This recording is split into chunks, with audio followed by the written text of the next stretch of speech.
Salut à tous, Kwame Sport, j'espère que vous allez bien, peu importe l'heure et l'endroit où vous regardez cette vidéo. Avant de commencer, cliquez sur like, abonnez-vous et activez la cloche de façon à être tenu au courant quand je posterai de nouvelles vidéos. Vous savez, très souvent quand les gens pensent Anthony Joshua, ils pensent Angleterre, ils pensent médaille d'or aux Jeux Olympiques, ils pensent Londres, ils pensent Nigeria, ils pensent à ces combats épiques qu'il nous a donnés contre Klitschko, Ruiz, Usyk, etc. Et bien entendu, aux ceintures. Mais la chose qui revient le plus, c'est Anthony Joshua a un menton en papier mâché. Oui, c'est vrai que Anthony Joshua est allé plusieurs fois au sol, c'est indéniable. Et il a eu plusieurs fois les jambes de Bambi quand il s'est fait toucher à la tempe, notamment par Andy Ruiz. Mais je trouve que c'est pas juste de dire ça d'Anthony Joshua. Parce que quand on regarde qui il a affronté, j'ai envie de dire, déjà plus simple, juste le fait qu'il soit en heavyweight. En heavyweight, tout le monde a la puissance pour mettre KO tout le monde. Déjà, juste ça, pour commencer. Mais en plus de ça, il a affronté de bons adversaires, de bons punchers. Pour moi, c'est même logique qu'il soit, enfin, je ne vais pas dire logique, bien entendu, mais qu'il soit là au sol, c'est pas une honte. Surtout quand on voit qui l'a sonné. Comme par exemple, la première personne qui a sonné Anthony Joshua, c'est Dillian Whyte. Bon, Dillian Whyte maintenant, c'est plus le Dillian Whyte d'avant. Mais même quand on regarde Dillian Whyte actuel, il doit avoir à peu près 70% de KO. À peu près. Et Dillian Whyte, quand il a affronté Anthony Joshua, il avait une quinzaine de combats et il n'était allé que 2 fois à la décision. Que 2 fois. Il a sonné Anthony Joshua, mais bon, il l'a pas fait tomber, mais voilà, ses jambes, c'était de la guimauve, une fois qu'il l'a sonné. Mais voilà, Anthony Joshua, il a mis un uppercut, dodo. D'ailleurs, ce qui est marrant, c'est que Dillian Whyte, si vous regardez toutes ses défaites, c'est que des uppercuts. Que des uppercuts qu'il a pris. Et donc voilà, c'est pas choquant que Dillian Whyte, quand on regarde son CV, ce qu'il avait fait avant Anthony Joshua, que des KO, TKO, jusqu'à Anthony Joshua, c'est normal. En plus, si vous regardez bien, certes, il a été touché, mais voilà, il faut faire face à l'adversité comme il l'a fait. Il s'est fait toucher, il a fait les ajustements nécessaires et il a battu Dillian Whyte. Donc, je vois pas où est la honte là-dedans. Un gros puncher, il a touché, voilà. Et il n'est pas tombé en plus. Mais après, il a affronté Vladimir Klitschko. Vladimir Klitschko, il doit être au moins 70, en fin de carrière, minimum 70% de KO. Minimum. Minimum. Et il était connu pour son bras arrière. Ça n'a pas loupé. Il a touché Anthony Joshua, il l'a envoyé au sol.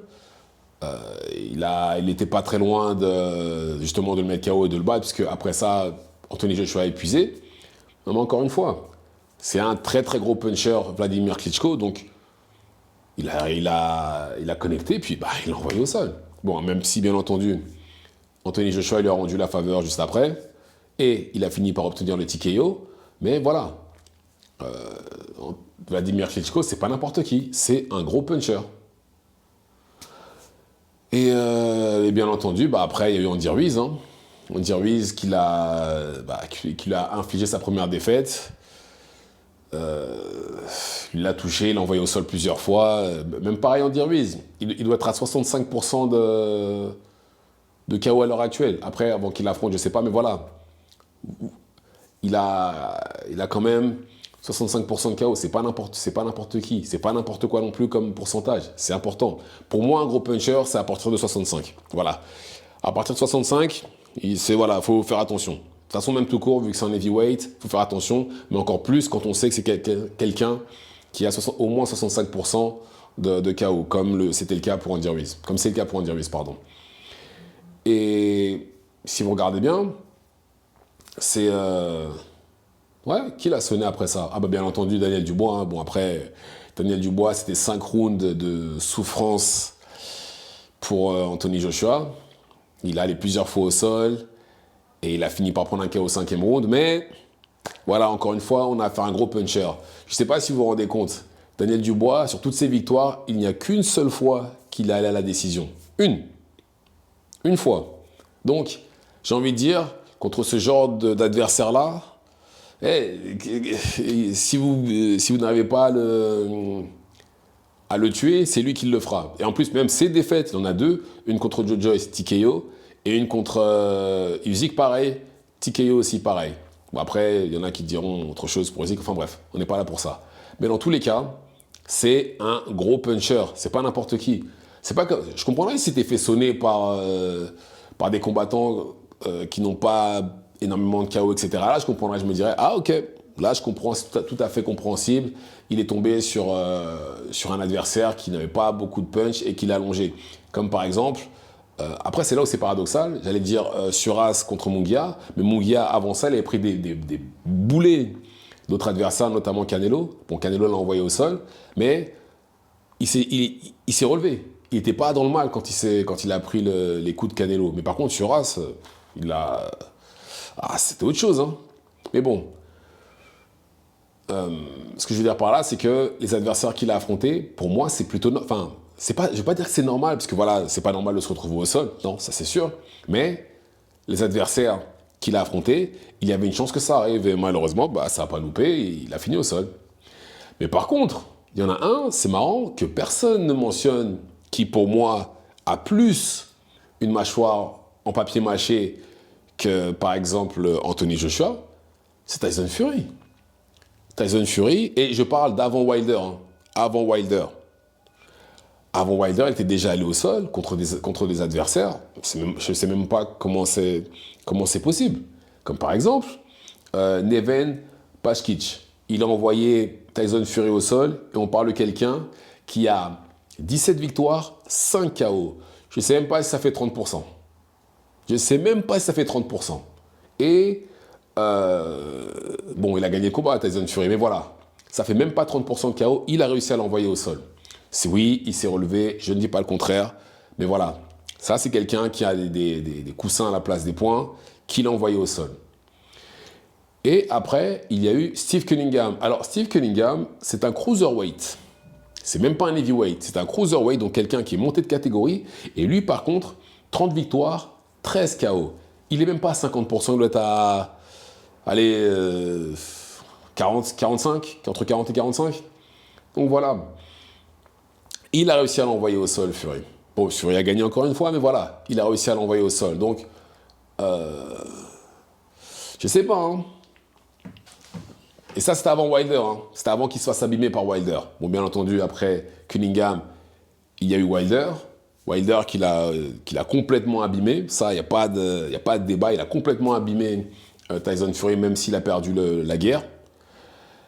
Il l'a envoyé au sol, je crois, 2 fois au premier, 4 fois au sol. Même si j'estime qu'il aurait dû perdre le premier et le troisième combat, Fury. Mais bon, ça, c'est un autre débat.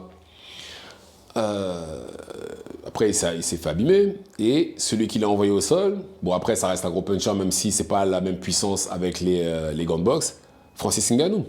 Francis Ngannou, qui n'est pas un boxeur, Ngannou a réussi à l'envoyer au sol.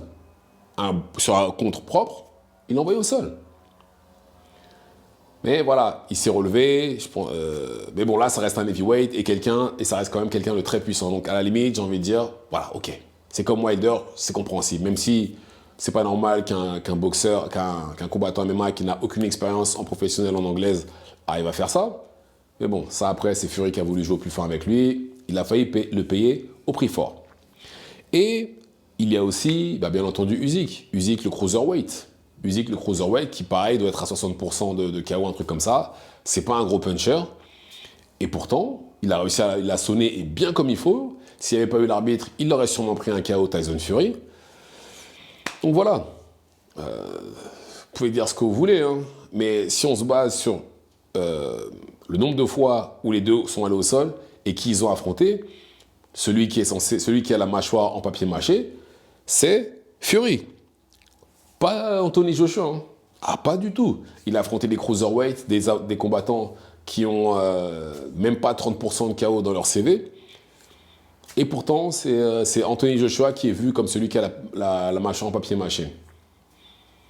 Oui, c'est vrai, quand il se relève, il a les jambes qui fait, on dirait Bambi, quand il se relève, enfin une chèvre qui apprend à marcher. Oui, je ne dis pas le contraire. Mais la plupart du temps, il se relève. Et il a affronté de gros punchers, contrairement à Tyson Fury. Mais pourtant, c'est Tyson Fury qui est vu comme celui qui a la mâchoire en acier parce qu'il se relève. Ouais, mais c'est pas normal qu'il se retrouve déjà par terre pour commencer. Contre des adversaires qui n'ont pas de puissance. Mais bon, ça après, le public, bizarrement, choisit qui ou quoi est bien ou pas, ou qui a une mâchoire en papier mâché ou pas. Mais voilà, mais en tout cas, voilà. Sachez qu'en heavyweight, tout le monde a la puissance pour allonger tout le monde. Ça aussi, il faut prendre en considération. J'ai bien dit en heavyweight. Et là, si vous regardez bien, Fury, sur les 3 ou 4 personnes qui l'ont allongé, la moitié étaient des cruiserweight à la base. Donc bon, je dis ça, je dis rien. Donc voilà. Dites-moi ce que vous en pensez dans les commentaires. Activez la cloche de façon à être tenu au courant quand je posterai de nouvelles vidéos. Et c'est tout pour moi. Ciao, ciao.